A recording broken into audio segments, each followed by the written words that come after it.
bonjour à tous. Alors, effectivement, je suis juriste, donc je vais parler de ce que je connais le mieux, à savoir le droit, la loi. Et si vous avez bien suivi les interventions de ce matin, et spécialement l'intervention de Sébastien Alexandre, vous vous souvenez de la date de la loi qui réglemente encore actuellement tous les comportements qui entourent l'usage de drogue, à savoir la détention, l'acquisition, le transport.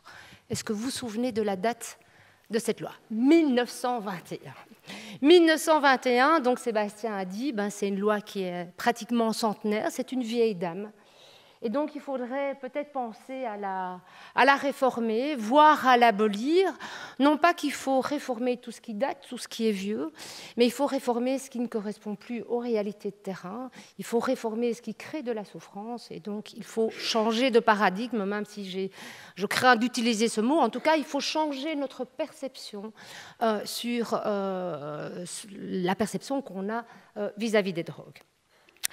Alors, pourquoi est-ce que cette loi n'est plus adaptée aux réalités de terrain? Il faut un petit retour en arrière. Pourquoi est-ce qu'on a adopté cette loi en 1921? Est-ce qu'il y a quelqu'un qui sait? C'est un peu la même chose que toutes les premières lois répressives qui ont été adoptées en Europe, à savoir que ça fait suite à la Convention internationale de l'opium de 1912. Alors, la Belgique ne signe pas cette convention. Pourquoi? Parce que la Belgique n'a aucun intérêt dans l'opium. Il n'y a pas de commerce entre la Belgique et la Chine. On ne connaît pas de l'usage de l'opium sur le territoire belge. Il n'y a pas de fumerie d'opium sur le territoire belge. Donc la Belgique n'a aucun intérêt à signer cette convention, mais elle va quand même la ratifier au nom de l'engagement moral et pour bien se faire voir de la Société des Nations à l'époque. D'accord? Donc c'est vraiment un engagement moral, c'est ce qu'on peut lire dans les travaux préparatoires, et qui dit ratification, dit obligation pour la Belgique de transposer les dispositions de cette convention en droit belge. D'accord? Donc c'est vraiment une transposition des dispositions internationales dans le droit belge, mais comme il n'y a aucune problématique liée à l'usage de drogue en Belgique, on est bien, le législateur est mal inspiré pour trouver des dispositions qui correspondent à la réalité sociale. Et donc, qu'est-ce que va faire le législateur belge? Il va faire un copier-coller avec la loi française. La loi française a été adoptée juste avant, et on fait un copier-coller. Et forcément, ce copier-coller, il ne va pas être adapté à la situation belge. À titre d'exemple, Sébastien en a parlé, la loi belge va incriminer l'usage en société, parce que le législateur français l'a fait. L'usage en société, pourquoi? C'était pour lutter justement contre les fumeries d'opium où on consommait en groupe. Il y avait des fumeries d'opium en France. Idem, Sébastien vous a parlé de cette infraction d'incitation à la facilitation de l'usage. On considérait que les tenanciers de fumeries d'opium incitaient à la consommation d'opium en mettant à disposition un local pour consommer. Alors depuis lors, la loi française, elle a décriminalisé l'usage en société. En 1970. On a dû attendre en Belgique 2003, la modification est intervenue en 2003, pour décriminaliser l'usage en groupe. En revanche, l'infraction de facilitation à l'usage constitue toujours une infraction dans notre droit belge. Et donc, vous savez que c'est un peu cette arme qu'on a brandie à l'époque, il y a déjà une vingtaine d'années, pour empêcher les pharmaciens de fournir des seringues propres. Mon papa est pharmacien, il m'a dit les difficultés à l'époque, ne fût-ce que pour donner une seringue propre à un usager, parce que c'était considéré comme de l'incitation. C'est la même incrimination qu'on a agitée aussi par rapport au testing d'ecstasy dans les festivals, en disant non, ce que vous faites, c'est inciter la personne à consommer de l'ecstasy. Et c'est exactement la même argumentation qui est avancée aujourd'hui concernant les salles de consommation. Et Sébastien l'a dit, il faut insister. C'est des dispositifs de réduction des risques, mais qui sont tellement important pour des personnes qui sont fragilisées sur le plan psychologique, des personnes qui sont dans une grande précarité et qui déjà ont un comportement illégal. La moindre des choses, c'est leur permettre de consommer en toute sécurité. Mais comme l'a dit Madame Dreyfus, il ne faut pas s'arrêter là. Ça ne suffit pas, la réduction des risques. Et de manière paradoxale, parfois la réduction des risques peut venir pérenniser la prohibition, parce qu'on s'en contente. Effectivement, on porte un autre regard sur l'usager, et c'est extrêmement important. Mais on ne peut pas se contenter de ça. Il faut aussi aller plus loin. Aller plus loin, toujours par rapport à cette loi de 1921, c'est une loi répressive, cette loi de 1921. Une loi répressive qui prévoit des peines d'emprisonnement pouvant aller jusqu'à 5 ans, 5 ans, pour tout comportement qui entoure l'usage de drogue. Le fait d'acheter, le fait de détenir, le fait de transporter, le fait de dépanner un copain, ça va jusqu'à 5 ans d'emprisonnement. Est-ce qu'on peut encore se permettre, à l'heure actuelle, dans nos sociétés démocratiques, de prévoir une peine de 5 ans d'emprisonnement? C'est énorme et c'est sans compter les circonstances aggravantes. Avec les circonstances aggravantes, on peut aller jusqu'à 20 ans d'emprisonnement. 20 ans d'emprisonnement, c'est la peine qui est prévue en matière de meurtre. Alors vous allez me dire, oui, d'accord, 5 ans d'emprisonnement, mais les juges n'enferment plus pour un joint de cannabis. C'est seulement les gros trafiquants qui vont en prison. Alors effectivement, on n'enferme plus uniquement pour une simple consommation de cannabis. Mais je vous l'ai dit, pour consommer, il faut détenir. Pour détenir, il faut acheter, il faut cultiver. Et donc tous ces comportements qui entourent l'usage de drogue constituent des infractions. Et donc on pénalise en fait de la consommation à travers une série de comportements. Alors il faut arrêter d'être hypocrite. Oui, la drogue ne tombe pas du ciel. Si on consomme, on doit l'acheter. Et donc il y a un discours, pour le moment, qui est très poli, à savoir oui, on ne punit pas, on ne punit plus la consommation, mais ce qui est important, c'est les autres comportements, ça, c'est pas autorisé. Et donc forcément, on punit très sévèrement ce qu'on appelle les petits trafics. Les petits trafics, ça va très très vite, les peines d'emprisonnement, c'est 2 ans, 3 ans, 4 ans, 5 ans d'emprisonnement. Et il faut savoir qu'à l'heure actuelle, il y a 1/3 de la population pénitentiaire qui est liée de près ou de loin à l'usage de drogue. C'est un contentieux très très important devant les cours et tribunaux. 1/3 de la population, que ce soit des personnes qui soient en détention préventive, donc avant jugement, ou des personnes qui sont condamnées. Alors évidemment, ce n'est pas vous, ce n'est pas moi qui allons nous retrouver en prison. Quand on se penche sur la population pénitentiaire, à nouveau, c'est une population très précarisée. C'est souvent des personnes d'origine étrangère. C'est des gens qu'on fait venir de pays de l'Est pour travailler dans les laboratoires clandestins d'ecstasy ou pour récolter la culture de cannabis.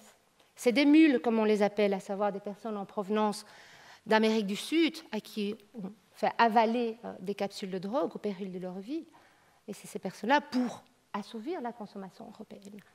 Donc c'est important aussi par rapport au regard de la société qu'on pose sur l'usage de drogue, de se poser la question aussi de savoir pourquoi, comment est composée notre population pénitentiaire.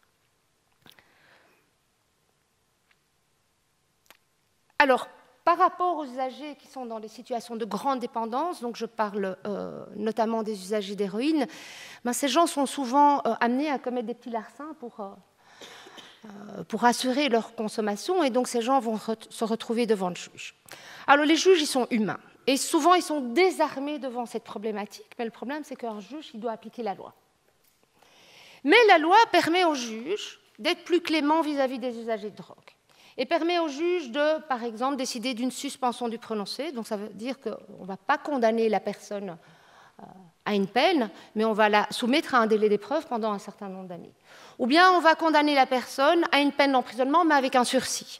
Et donc ça veut dire que la personne ne va pas devoir exécuter sa peine d'emprisonnement pendant une certaine période. Le problème, c'est que le juge, il va se montrer clément la première fois. Mais souvent, ces personnes, elles rechutent. Et elles n'ont pas droit à une seconde chance. Contrairement à l'usager d'alcool ou à celui qui arrête de fumer, on sait très bien que le parcours est semé d'embûches et que la rechute, à la limite, fait partie du traitement. Mais l'usager de drogue, il n'a pas droit à une seconde chance. Parce que qui dit rechute dit récidive. Qui dit récidive dit plus grande sévérité du système pénal. Et donc souvent, ces personnes vont se trouver une deuxième, une troisième, une quatrième fois devant le juge, et là, ça va être la catastrophe. Parce que le juge va dire, moi, je ne peux plus prononcer une suspension du prononcé, je ne peux plus prononcer un sursis, je suis obligé de prononcer une peine d'emprisonnement. Et par ailleurs, ça veut dire quoi? C'est que toutes les peines dont il a bénéficié auparavant avec un sursis, ce sursis va être révoqué, il va tomber, et on va avoir comme ça des peines d'emprisonnement qui vont se cumuler. Je vous invite vraiment à voir un reportage, un documentaire de Pierre Schoenbrod, je pense d'ailleurs qu'il est dans la salle. Je pense que c'est Criminalisation des drogues, la double peine, où on voit le témoignage d'un usager qui a 40 ans et qui a 20 ans d'emprisonnement derrière lui. 20 ans derrière les barreaux, uniquement pour des faits qui sont liés à sa consommation. C'est du traitement inhumain et dégradant. Vous connaissez l'état de nos prisons, la surpopulation pénitentiaire. La Belgique est d'ailleurs condamnée régulièrement par la Cour européenne des droits de l'homme pour traitement inhumain et dégradant. Donc c'est vraiment quelque chose qu'il faut réformer. Alors vous allez me dire également que oui, mais ça ne vaut pas pour le cannabis, tout ça. On est tolérant vis-à-vis du cannabis. Alors là, il faudrait peut-être s'entendre sur le mot tolérance, parce qu'effectivement, il y a eu une tentative de décriminalisation lors de la modification de la loi en 2003, mais ça a été fait de manière tellement maladroite que finalement la Cour constitutionnelle a annulé partiellement les dispositions de cette loi et on n'a jamais remplacé ce vide juridique. Donc la Cour constitutionnelle dit qu'il y a une partie de la loi qui est anticonstitutionnelle parce qu'elle porte atteinte à la sécurité juridique, et c'est un vide qu'on n'a jamais remplacé. Et comme souvent, quand il y a un vide, il y a d'autres acteurs qui prennent le relais. Et qu'est-ce qui s'est passé ? Ce sont les différents ministres de la Justice, parfois en concertation avec le Collège des procureurs généraux, qui ont pris ce qu'on appelle des directives, des circulaires de politique criminelle, à savoir des instruments du pouvoir exécutif qui ne s'imposent pas aux juges. Et ces directives ont prôné à certaines conditions une certaine forme de tolérance vis-à-vis du cannabis. Le problème, c'est que on peut modifier ces directives au gré des options politiques. Et puis cette directive, elle s'impose au procureur du roi, mais le procureur du roi peut décider de s'en détacher à condition de motiver sa décision. Et donc, qu'est-ce qu'on a constaté ? Vraiment des disparités au sein des arrondissements judiciaires, certains procureurs appliquant la directive, d'autres pas. Et donc, ça crée de l'insécurité juridique. Tant qu'on n'inscrit pas la tolérance dans la loi, c'est source d'insécurité juridique parce que c'est laissé à l'appréciation des acteurs. Instrument de l'exécutif, ça peut être modifié au gré des options politiques, la preuve. Notre gouvernement actuel, déclaration gouvernementale, dit tolérance zéro pour l'usage de drogue. Tolérance zéro, y compris pour le cannabis. Comment ça s'est traduit ? Ça s'est traduit dans un arrêté royal. Un arrêté royal qui a été adopté le 6 septembre 2017 et qui prescrit quoi ? 1 an d'emprisonnement. 1 an d'emprisonnement pour la consommation de cannabis sur la voie publique. En 2017, un arrêté royal. Un arrêté royal, c'est un instrument de l'exécutif. Et ça me permet de revenir à mon point de départ, à savoir l'obsolescence de la loi. Comment se fait-il que ça soit via un arrêté royal qu'on modifie des options aussi fondamentales ? Parce que la loi de 1921, c'est une loi dite d'habilitation. C'était une technique assez courante à l'époque, à savoir que le pouvoir législatif habilite le pouvoir exécutif à décider du contour d'incrimination et de peine. Ce n'est pas normal qu'à l'heure actuelle, ça soit encore un arrêté royal qui décide d'options aussi fondamentales. Et puis, il ne faut pas oublier aussi que le pénal, ce n'est pas uniquement la prison. Le pénal, c'est tout ce qu'il y a autour. C'est tout ce que l'appareil judiciaire peut induire. Des arrestations, des fouilles, des gardes à vue, éventuellement de la détention préventive, des visites, des perquisitions. C'est ça aussi le pénal, ce n'est pas uniquement les peines d'emprisonnement.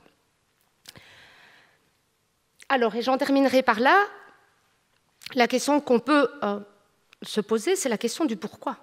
Pourquoi est-ce qu'on n'arrive pas à sortir du paradigme pénal ? Pourquoi est-ce qu'on n'arrive pas à changer notre vision des choses ?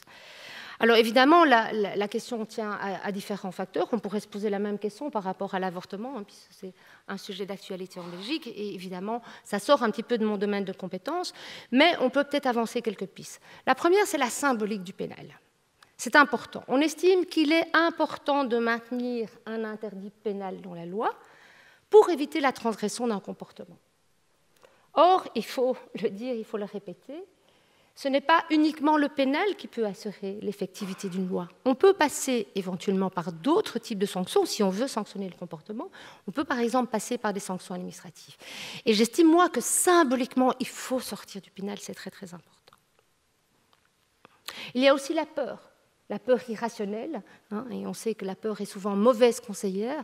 La peur que si on décriminalise un comportement, on va assister à une hausse de la consommation, notamment parmi les jeunes. Et puis il y a la crainte de s'isoler au plan européen. On a la crainte d'être le premier pays à faire le pas, on a la crainte de s'isoler au plan international parce qu'on contreviendrait aux différentes conventions internationales en matière de drogue. Alors, il faut dire que certains pays ont osé franchir le pas, ont osé franchir le cap, en décriminalisant l'usage de certaines drogues, en légalisant le cannabis. On a l'exemple du Portugal, on a l'exemple de l'Uruguay, on a l'exemple maintenant du Canada, de certains États aussi des États-Unis, et pourtant on n'a pas assisté à une hausse de la consommation. Ces pays n'ont pas été isolés sur le plan international. Ils n'ont pas subi les foudres des Nations Unies et ils n'ont pas subi des répercussions au plan économique. Donc c'est de l'ordre du possible et je suppose que Pierre Kopp y reviendra. Donc je terminerai par là, il faut sortir du champ pénal, hein, parce que le pénal, on l'a dit et on l'a répété, crée de la souffrance. Et ce n'est pas faire preuve d'angélisme. On est tous conscients des dangers que peut représenter la drogue. Ce n'est pas faire preuve de fascination, ce n'est pas faire preuve de compassion pour les usagers des drogues, et pourtant on peut en avoir. C'est vraiment tout simplement pour moi le respect de l'état de droit. C'est une urgence démocratique. Le respect de l'état de droit, c'est quoi? C'est le respect, c'est le droit à la vie, c'est le droit à la santé, c'est le droit au respect de la vie privée. C'est l'interdiction de toute forme de discrimination, c'est l'interdiction de traitements inhumains et dégradants. Donc pour moi, c'est vraiment une urgence démocratique. Je vous remercie.